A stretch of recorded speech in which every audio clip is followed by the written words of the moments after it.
I'm Erica. And I'm Jason. And we have been living in our tiny house for about 2.5 years. We have, since moving to Texas, named it the Texas Tiny. Welcome to the inside of our house. We actually built this together. It took about 9 months. I can't take too much of the credit for the actual building, but I did do most of the designing. We'll start out by talking to you about our kitchen here. So we have a pretty good sized fridge, which I like because we have a lot that we need to keep in here, as well as things that we want to keep frozen. We use a microwave a lot. We have a white sink, which I really like the way it looks, but it does get stained pretty easily, so we have to make sure that we are keeping that clean. We wanted to get a kind of large sink so that we would have space for washing dishes. For all of our cabinets, we installed drawers, so nothing is hidden. You can pull it out, see everything. It makes everything very accessible and handy to be able to use and put away, and then you don't end up with that thing that you haven't touched in 3 years in the back of your cabinet. Yeah, and the last thing that you really want when you're trying to cook a meal is like crawling on your hands and knees to try to dig around the back of a cabinet. So yeah, it's real nice to have be able to pull everything out so you can see it and get it.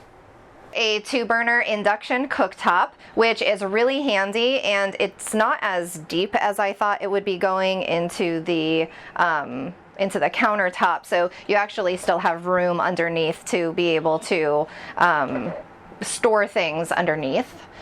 And then up here we just have some of our kitchen storage. We have a crock pot, all of our dishes, and of course the most important part, you got to have your bar included there.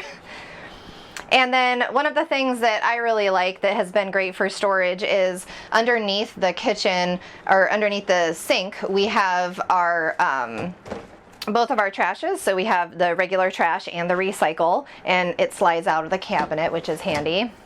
Once I had been in another tiny house that actually had kitchen on both sides, I realized that it wasn't as narrow of a walkway as I thought that it would be, and it was plenty comfortable. This is a great prep space over here, and since adding this, that's added some countertop space.